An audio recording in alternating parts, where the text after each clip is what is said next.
So all that to say that something very special is happening this week. Yes, well, actually, we're doing a series of events for the month of October, Okay. but we're going to kick things off this week. He said that I was crazy, and I might have to agree. I think my friends and family would agree with that statement as well. I'm going to channel the spirit of Harry Houdini, and I think that's an infamous, iconic individual, America's first superstar, and he rose to fame by doing crazy things like that. And so I've been challenged by the local newspaper down there in the same way Harry Houdini would have set it up, to be locked up and restrained in a straitjacket, and then strung up by my ankles and hoisted from a plank off of the roof of the Crescent Hotel, America's most haunted hotel. And they say that some of the residents that reside there in the Crescent Hotel, some of the deceased, Michael being the most famous, fell to his death off the roof of the hotel as it was being built. So there's kind of some eerie poetic innuendo there as well. So, Sean Paul, how do you practice for something like this? Well, I've been doing the straitjacket thing for 10 or 15 years, but never upside down. So I did go down to the City Auditorium in Eureka Springs, and they have a fly rail, and we had several city officials there looking at the rigging that I'll be using to have myself hoisted up, because it's going to be like 70 feet in the air. And we're hoping for a big crowd. Fortunately, I'll have the inspirational view of America's largest Jesus Christ coming right up out of the trees there, and I'm hoping that'll help in some degree, to some degree. When is this going to take place? Thursday at noon. That's a critical piece of information. I'm so glad you asked. Thursday at noon, and it's going to be quite a presentation. And I'd love to come back and tell you how things went. I'm hoping that I'll have that chance. I gotta hope Yeah, we're going to book you, and that... If not, what do you want to say about it? I mean, you probably wanted to. Never mind. Don't answer that. It is 8:15. We're talking with Sean Paul. And this coming Thursday, Eureka Springs at noon. What do we need to do to? I mean, are there tickets? No. This is free. Just come on down to the Crescent Hotel. It'll be in the front lawn, overlooking the town of Eureka Springs, one of the highest points in the town. It's a very picturesque.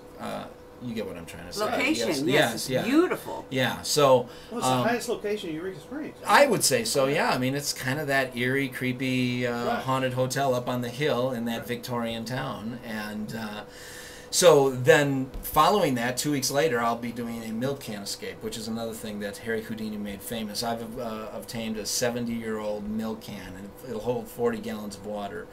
And this will take place downtown in the park there. And I've got some authentic Houdini-era Hamburg handcuffs that are much more difficult. They're hinged. They don't give you the same flexibility that a standard set of handcuffs would be. So I'll be put in that. We'll have we'll pass the lid out through the audience, let them inspect it, and then we'll bring people up on the. They've got like an amphitheater down there in the park. We'll let them come up and inspect the can. I'll be handcuffed, put inside. The only thing I'll have is a monkey wrench, a heavy one, so that I can bang the side of it if I get into trouble and I can't get out. But they're gonna pour, and I'll displace a large sum of water as I'm going in, and they'll pour more water on top and seal it with 4 padlocks. And but I'll ask the audience to take a big deep breath and hold their breath with me, and hopefully I'll be able to get out in 90 seconds, because that's how long I can hold my breath. Wow. So let's go back Can you to... hold your breath for 90 seconds? I can't even hold my... Stop talking for 90 seconds.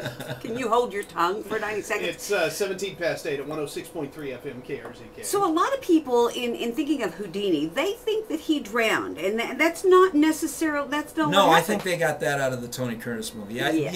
I think that was a great piece of entertainment, and it was based on Houdini's life, but he actually died of a ruptured appendix. So, he really didn't die as a result of any of his escapes, per se, at the age of 52. Now, this is where things get really interesting, because he... You get nervous every time you get a side ache now? Or...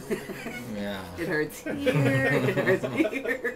After getting strung up last Friday and practicing just that part, I felt parts of my... I just never knew existed. You're 2 inches taller.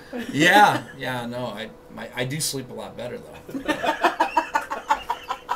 I'm sorry, I interrupted you. You were That's saying all right. about in practicing. Yeah. Okay. So there's Harry Houdini. He died at the age of 52, but we do a lot of things regarding ghosts in our show at Intrigue Theater in Eureka Springs. It's actually the second half. My wife plays the part of the medium, and it freaks people out.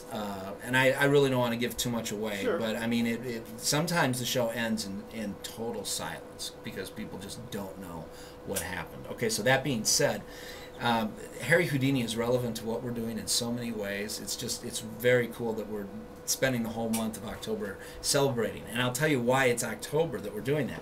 He died on Halloween. He died on Halloween night. So, when he had trouble with his appendix, the doctors gave him days to live, but he lived weeks, and he ended up dying in Detroit on Halloween. So, but for the last 13 years of his life, he was fighting the seances and the mediums and the psychics out there. He wanted to connect with his deceased mother very badly. And he saw that the whole thing was a farce. He saw that these mediums were just preying on people desperate to make contact with them, and they were just, scamming them. And so he was exposing that for 13 years. But the whole time he was telling his wife, I will come back. He wanted to escape death. He wanted to be able to come back. And you'll know it's me because I'm going to say this. And they had a mutually agreed upon thing so she would know if it was really him. And after 10 years after his passing, his wife finally gave up. She was having seances every Halloween. Wow. And on the 10th year, she said, it's over. I'm done. 10 years is long enough to wait for any man. She married the pool boy. It's 19 and a half past 8 at 106.3 FM KRZK. I'm Steve and Janet in the morning. We're talking with Sean Paul, and this is just really, really cool. And it's happening at Eureka Springs. This is this Thursday at noon. That is correct. And how do we? I mean, you can go to intriguetheater.com, okay. And we have lots of details. We have the videos of the showing how we're getting ready for this, so intriguetheater.com, or you can just come out to the Crescent in Eureka Springs Thursday. It doesn't hurt to get there a little bit early because there'll be things going on beforehand as well. If you're there about 11:30, that would be great. But I wanted to say that Houdini passed away on Halloween. We are going to have a seance on Halloween in the ballroom of the Crescent Hotel. Thanks, Sean Paul. Can I ask you a question? If you do voodoo dolls, could I get one to look like me? Well, I'm Why already would working you want on one it. looking like you? Steve, you act like you didn't ask me to work on this. I thought we're getting ahead of ourselves here, right? I guess so. Yeah, it's taken a little longer than we thought, but I'll have it next time I come back. All right? Mine's called the doo-doo doll. All right, thank you, Sean Paul. Come back and see us, and we'll be talking about this. All right. Yeah, Come we'll back do a again. follow-up. Okay. My pleasure. Thank you. 8:21 with Steve and Janet.